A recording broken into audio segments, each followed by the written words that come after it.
अस्सलाम वालेकुम, this is Nick. Hope आप ठीक होंगे। इस वीडियो में हम वाइवा की प्रिपरेशन करेंगे।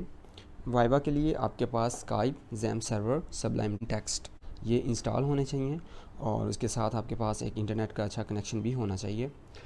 जब आपका वाइवा स्टार्ट होगा तो उससे पहले आपने क्या करना है, आपने ज़ैम सर्वर इसको स्टार्ट कर लेना है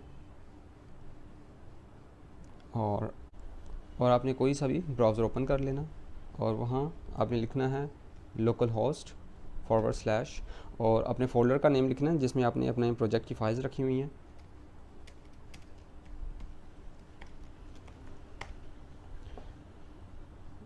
ये मेरा होम पेज ओपन हो गया। जब आपका वाइवा होगा तो आपने अपना होम पेज ओपन कर लेना इस तरह से और उसके साथ आपने सबलाइम टेक्स्ट के अंदर अपने इस प्रोजेक्ट का फ़ोल्डर भी ओपन कर लेना है। Project, add folder to project, और मेरा यहाँ पे प्रोजेक्ट है वाइवा निक के नाम से सेलेक्ट। ये मेरे प्रोजेक्ट की सारी फाइलें ओपन हो चुकी हैं। इस वीडियो में मैं आपको बताऊंगा कि आप अपने प्रोजेक्ट के अंदर जो कोडिंग है उसको कैसे एक्सप्लेन करेंगे। मैंने ये अलग से एक फ़ाइल बनाई हुई है viva.php के नेम से। इसके अंदर जितनी भी इम्पोर्टेंट चीज़ें हैं वो सारी मैंने अलग कर ली हुई हैं। तो इन चीज़ों को आपने याद कर लेना है। ये हमारे फंक्शंस हैं और वो SQL की क्यूरीज़ हैं, इनको आपने याद कर लेना है क्योंकि ये चीज़ें बार बार आपके प्रोजेक्ट में यूज़ होंगी। इसको मैं एक्सप्लेन करना स्टार्ट करता हूँ। तो सबसे पहले हमारा PHP का ओपनिंग टैग है। इसके बाद हम सेशन को स्टार्ट कर रहे हैं। सेशन हमारा ग्लोबल वेरिएबल होता है जिसके अंदर हम अपनी आईडी स्टोर कर लेते हैं और जब भी किसी न्यू पेज पर हम शिफ्ट करते हैं, यूज़र को रीडायरेक्ट करते हैं, तो वहाँ पे हम सेशन को चेक करते हैं क्या वो सेशन की आईडी सेट है, तो वो यूज़र आगे फर्दर का टास्क परफॉर्म कर सकता है। और अगर सेशन की आईडी सेट नहीं है तो उसको हम होम पेज पे ले जाते हैं। और उसके नीचे OB स्टार्ट, ये हमारी आउटपुट बफरिंग होती है। लाइन नंबर 7 पे हम डेटाबेस का कनेक्शन क्रिएट कर रहे हैं। जहाँ भी आपका MySQLi कनेक्ट लिखा होगा तो आपने समझ जाना है कि यहाँ हम डेटाबेस का कनेक्शन क्रिएट कर रहे हैं। और इसके बाद हम पैरेंथेसिस के अंदर क्या लिखते हैं, सबसे पहले हम अपना लोकल होस्ट, हम अपना होस्ट नेम लिखते हैं, उसके बाद हम यूज़र नेम लिखते हैं, उसके बाद हम पासवर्ड लिखते हैं, फिर लास्ट पे हम अपनी डेटाबेस का नेम लिखते हैं। और इसकी अब एग्जांपल जो है वो नीचे लाइन नंबर 8 पे है कि मैंने एक वेरिएबल बनाया और उसके अंदर मैं अपनी ये कनेक्शन को स्टोर कर रहा हूँ। और कनेक्शन में क्या लिखा हुआ है, लोकल होस्ट। ये हमारा होस्ट नेम जो है वो लोकल होस्ट है, जो हमारा यूज़र नेम है वो रूट है, पासवर्ड हमारा एम्प्टी है, पासवर्ड कोई भी नहीं होता, और जो डेटाबेस नेम है वो हमारा बॉर्डर है। ठीक है। और नीचे लाइन नंबर 10 पे हम क्या कर रहे हैं कि हम इंक्लूड कर रहे हैं जो भी फाइल का नेम यहाँ पे होगा वो फाइल हम अपनी करंट फाइल के अंदर इंक्लूड कर रहे हैं। और लाइन नंबर 12 पे हम क्या चेक कर रहे हैं, लाइन नंबर 12 पे हमने इफ़ की एक कंडीशन लगाई है और उसमें हम चेक कर रहे हैं कि क्या लॉगिन, जिस चीज़ का नाम लॉगिन है, क्या उसके अंदर वैल्यू आ गई है, या अगर वो एक बटन है, अगर हमने बटन का नेम लॉगिन रखा हुआ है तो ये इस सेट का फंक्शन चेक करेगा क्या ये बटन प्रेस हो चुका है। अगर तो वो बटन प्रेस हो चुका है तो ये जो भी कोड यहाँ पे लिखा होगा वो कोड एग्जीक्यूट हो जाएगा। अब यहाँ पे जो चीज़ समझने वाली है वो ये है कि जहाँ भी आप देखें $_post, ये अंडरस्कोर को आपने माइंड में रख लेना है। जहाँ भी आपने $_post लिखा होगा तो वो हमारा फॉर्म के साथ लिंक होगा उस चीज़ का। आपने समझ जाना है कि फॉर्म से कोई डाटा आ रहा है, या तो वो कोई बटन है फॉर्म में या फिर कोई फील्ड है फॉर्म में। आपने इस चीज़ को समझ लेना है। जहाँ भी $_post या $_get लिखा होगा, जैसा कि ये सेकेंड एग्जाम्पल के अंदर है। इफ़ इस सेट ये चेक कर रहा है $_get और इसके अंदर लॉगिन, ये लॉगिन किसी भी चीज़ का नेम हो सकता है, यहाँ वो फील्ड हो सकती है, किसी फील्ड का हमने नेम रखा हो सकता है लॉगिन, या फिर हम किसी बटन का नेम भी लॉगिन रख सकते हैं। यहाँ पे अब चेक करेगा इफ़ इस सेट $_get लॉगिन, लॉगिन का अगर वो बटन है क्या वो प्रेस हो चुका है। अगर वो प्रेस हो गया तो नीचे वाला कोड एग्जीक्यूट कर जाएगा जो भी इसके अंदर लिखा होगा। और लाइन नंबर 23 पे हम क्या कर रहे हैं, जैसे मैंने ऊपर बताया था कि जहाँ भी $_post लिखा होगा तो आपने समझ जाना है कि हम फॉर्म में से डाटा को निकाल रहे हैं, फॉर्म की फील्ड में से डाटा को निकाल रहे हैं। और यहाँ पे हम क्या किया, हमने हमारा एक ईमेल का हमारे पास एक इनपुट फील्ड थी जिसका नेम हमने ईमेल रखा हुआ था, और उसमें से ईमेल की फील्ड में हम जो भी डाटा पुट करेंगे तो ये कोड हमारा वो डाटा को उसमें से लेकर वेरिएबल के अंदर स्टोर कर देगा। अब नीचे जो ये फंक्शन है MySQLi क्यूरी, जहाँ भी आपको ये नज़र आया तो आपने समझ जाना है कि MySQLi क्यूरी से हम क्यूरी को रन करवाते हैं। तो इसके अंदर इसके पैरेंथेसिस हैं, जो इसके अंदर जो भी क्यूरी लिखी होगी ये MySQLi क्यूरी फंक्शन इसको रन कर देगा। और नीचे लाइन नंबर 28 पे हम क्या कर रहे हैं, हमने एक वेरिएबल बनाया लॉगिन के नेम से, और उसके अंदर हम अपनी एक MySQLi क्यूरी रन करवा के स्टोर करवा रहे हैं। जैसे मैंने ऊपर बताया था कि MySQLi क्यूरी को रन करता है, और यहाँ पे हम एक क्यूरी लिख रहे हैं। अपनी क्यूरी है हमारी सेलेक्ट की, सेलेक्ट स्टार फ्रॉम यूज़र, जो यूज़र का टेबल है उसमें से डाटा को सेलेक्ट करो। आगे हमने कंडीशन लगा दी है वेयर की कंडीशन, जहाँ पे ईमेल, अब ये जो ईमेल लिखा हुआ है ये हमारा डेटाबेस के अंदर टेबल के अंदर जो हमारी फील्ड नेम है ईमेल, जो हमारा यूज़र का टेबल है उसके अंदर एक फ़ील्ड है ईमेल की, और उसका ये नेम है ईमेल, और उसके आगे ये चेक कर रहा है ईमेल इक्वल टू $email, जो हमने ऊपर अपने वेरिएबल के अंदर स्टोर करवाया, हमने इनपुट से ईमेल लेकर डॉलर वेरिएबल के अंदर स्टोर करवाया। तो यहाँ पे ये चेक कर रहा है क्या वो ईमेल डेटाबेस के ईमेल से मैच हो रहा है, और पासवर्ड भी हमने इसी तरह लिया होगा, और ये पासवर्ड को भी इसी तरह चेक करेगा। असल में ये हम लॉगिन के लिए एक क्यूरी लिख रहे हैं, और उसके अंदर हम अपना ईमेल चेक करेंगे और पासवर्ड चेक करेंगे। अगर तो वो ईमेल और पासवर्ड डेटाबेस के अंदर मौजूद हुआ तो वो लॉगिन हो जाएगा, वरना वो होम पेज पर ही रहेगा कि लॉगिन अगेन करें, या फिर कोई भी एरर मैसेज शो हो जाएगा कि आपका लॉगिन ईमेल और पासवर्ड करेक्ट नहीं है। और उसके बाद ये क्यूरी को लिखने का एक तरीका था कि हम पैरेंथेसिस के अंदर अपनी क्यूरी को लिख देते हैं, जैसा कि ये पैरेंथेसिस थे उसके अंदर हमने ये क्यूरी को लिख दिया। ये $DB जो लिखा है ये हमारा इस वेरिएबल के अंदर हमारा कनेक्शन पड़ा हुआ है। और इसका एक और तरीका ये होता है कि पहले हम अपनी क्यूरी को एक वेरिएबल में स्टोर करवाते हैं, जैसा कि मैंने एक वेरिएबल बनाया $select के नेम से, उसके अंदर मैंने अपनी सेलेक्ट की क्यूरी को स्टोर करवा दिया, और उसके बाद मैंने अपनी क्यूरी को रन करवाया और फिर इस वेरिएबल का नेम दे दिया $select। यहाँ पे मैं सेलेक्ट दे देता हूँ। ये भी सेम वही तरीका है क्यूरी को लिख के एग्जीक्यूट करवाने का जैसे हमने यहाँ पे किया, बस इसमें फ़र्क इतना है कि यहाँ पे हमने पैरेंथेसिस के अंदर पूरी क्यूरी लिख दी थी, लेकिन यहाँ पे हमने क्या किया, पहले हमने क्यूरी को एक वेरिएबल के अंदर स्टोर करवाया और फिर वो वेरिएबल हमने यहाँ पे लिख दिया। दोनों सेम ही चीज़ें हैं। अब जब हम क्यूरी को लिख देते हैं और क्यूरी को एग्जीक्यूट करवा देते हैं MySQLi क्यूरी से, इस फंक्शन से जब हमने इसको एग्जीक्यूट करवा दिया, एग्जीक्यूट करवाने के बाद जो भी हमारे पास रिज़ल्ट होगा वो हमने $login के अंदर स्टोर करवा दिया। जब ये $login के अंदर स्टोर हो गया तो अब यहाँ पे हम उसमें से जो भी डाटा आया उसको फेच करेंगे। फेच करने के लिए हमारे पास एक फंक्शन होता है MySQLi fetch assoc, जहाँ भी फेच लिखा होगा आपने समझ जाना है कि अब हम अपने डाटा को फेच कर रहे हैं। लॉगिन के अंदर हमारा वो सारा डाटा पड़ा हुआ था जो कि इस क्यूरी के रन होने से जो भी हमारे पास आया था वो ही हमने अपना वेरिएबल यहाँ पे दे दिया, और इसके अंदर जो भी डाटा था वो फेच assoc से, इस फेच assoc फंक्शन से फेच हो जाएगा, हम ले लेंगे। यहाँ मैं एक और वेरिएबल बना देता हूँ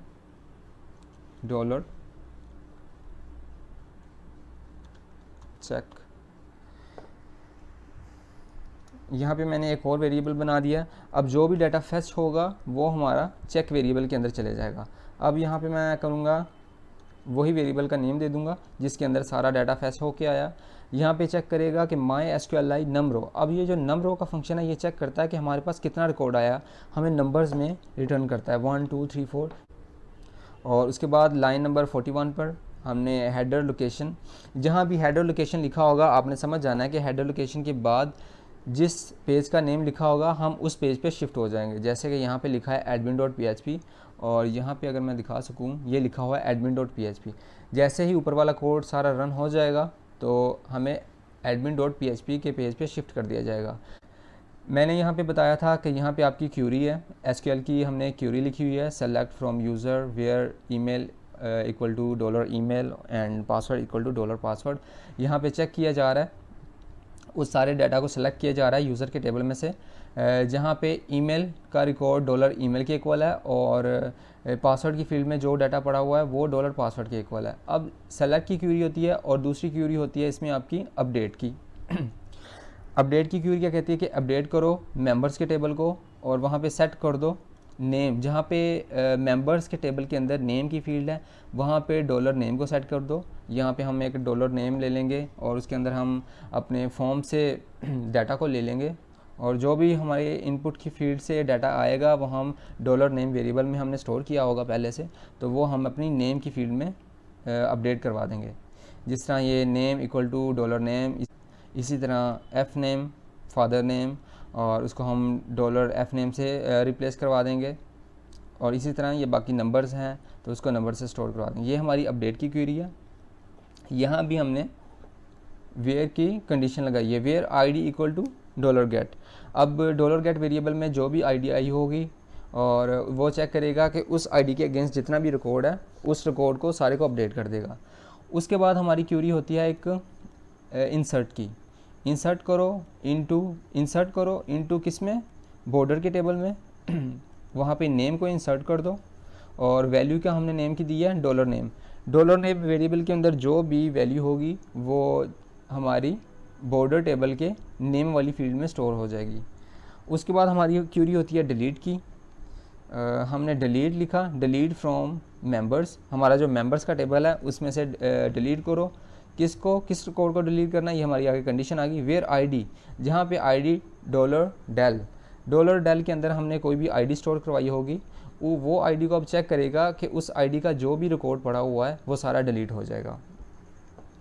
जितनी भी चीज़ें आपके यहाँ पे बार बार यूज़ हो रही हैं प्रोजेक्ट में वो मैंने सारी यहाँ पे अलग कर दी हैं। आप इनको अच्छे से याद कर लें और उसके बाद आप अपनी फ़ाइलों को जब देखेंगे, फ़ाइल को ओपन करके किसी भी फाइल को ओपन करेंगे और देखेंगे कि यहाँ पे वही चीज़ें आपकी रिपीट होंगी। जब आपका मेन पेज इस तरह से सर को शो हो रहा होगा तो सर आपसे बोलेंगे कि आप लॉगिन करें और यहाँ पे आप ईमेल देंगे और जो भी आपका पासवर्ड है वो यहाँ पे देंगे और लॉगिन कर जाएंगे। अब सर आपसे ये क्वेश्चन कर सकते हैं कि आप कोडिंग में वो फाइल ओपन करें कोडिंग की कि जिससे हमारा यूज़र लॉगिन कर रहा है, तो आपने उससे क्या करना है, आपने लॉग आउट कर लेना और यहाँ पे आपने देखना है कि आपके पेज का नेम क्या है।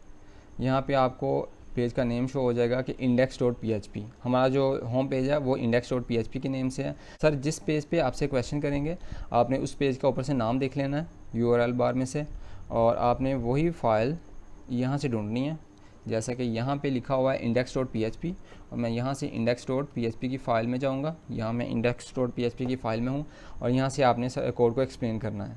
सर अगर आपसे ये क्वेश्चन करें आप मुझे वो कोड दिखाएं जिससे यूज़र लॉगिन हो रहा है या वो कोड दिखाएं जिससे ये हमारे एक फॉर्म शो हो रहा है, आपने इस फाइल को ओपन कर लेना है index.php की फ़ाइल को और यहाँ से आपने फॉर्म को सर्च कर लेना। कंट्रोल F अगर करेंगे तो आपकी ये सर्च बार ओपन हो जाएगी और यहाँ पे आप लिख दें फॉर्म, ये आपका फॉर्म स्टार्ट हो गया। यहाँ से आप सर को दिखा सकते हैं कि सर ये हमारा फॉर्म है और मेथड हमारा पोस्ट है और उसके आगे हमने बूटस्ट्रैप की क्लासेस यूज़ की हैं और ये हमने इनलाइन स्टाइल किया हुआ यूज़, इनलाइन CSS है हमारी। इनपुट टाइप, यहाँ पे इनपुट टाइप है ईमेल, नेम हमने रखा हुआ है अपनी फील्ड का ईमेल और आगे हमने एक बूटस्ट्रैप की क्लास यूज़ की हुई है और प्लेस होल्डर है, प्लेस होल्डर एंटर ईमेल जो हमें यहाँ पे लिखा हुआ शो होता है एंटर ईमेल, ये हमारा प्लेस होल्डर है। और उसके बाद हमने इनपुट टाइप एक और लिया है पासवर्ड और उसका नेम रखा हुआ है पासवर्ड। आगे हमने क्लास यूज़ की हुई है बूटस्ट्रैप की और उसके बाद प्लेस होल्डर है एंटर पासवर्ड जो आपको यहाँ पे लिखा हुआ शो हो रहा है एंटर पासवर्ड। और उसके बाद हमने इनपुट टाइप सबमिट, जब इनपुट टाइप सबमिट कर देते हैं तो वो हमारा एक बटन बन जाता है, तो उसका हमने नेम रखा हुआ है लॉगिन और बूटस्ट्रैप की क्लास यूज़ की हुई है। और उसके बाद हमने वैल्यू हमने उसकी लॉगिन रखी हुई है ताकि यहाँ पे हमें लॉगिन लिखा हुआ शो हो रहा है। अगर मैं इसको रिमूव कर दूंगा तो हमें लॉगिन वहाँ पे शो नहीं होगा। और जब हमने इसका नेम रख लिया, बटन का नेम हमने रखा हुआ है लॉगिन, मैंने आपको बताया था कि PHP नेम्स को देखता है कि हमारे फॉर्म्स के अंदर जो भी फील्ड हैं या जो भी बटन है उसका नेम क्या है, तो वो उसके अकॉर्डिंग हमारी कोडिंग को एग्जीक्यूट करता है। यहाँ पे अब चेक कर रहा है इफ़ इज़ सेट लॉगिन, क्या ये लॉगिन बटन प्रेस हो चुका है। अगर तो ये प्रेस हो चुका है तो नीचे वाला जो भी कोड है वो एग्जीक्यूट कर जाए। इसमें हम क्या कर रहे हैं कि हम $_post ईमेल हमारी एक इनपुट थी ये वाली, इसका हमने नेम रखा हुआ था ईमेल, यही नेम हमने यहाँ पे दे दिया ईमेल। अब $post ईमेल के अंदर जो भी हम ईमेल पुट करेंगे ये हमारा कोड उस ईमेल को उठाएगा और हमारे $email जो हमारा एक PHP का वेरिएबल है, मैंने आपको बताया था कि जिसके नेम के साथ आप डॉलर लगा देंगे तो वो हमारा एक वेरिएबल बन जाएगा। तो ये इसके अंदर स्टोर कर देगा। इसी तरह ये पासवर्ड को लेगा, जो हमारे इस पासवर्ड की फील्ड में हम जो भी पासवर्ड टाइप करेंगे ये इस पासवर्ड को लेकर हमारी डॉलर पासवर्ड के अंदर स्टोर कर देगा।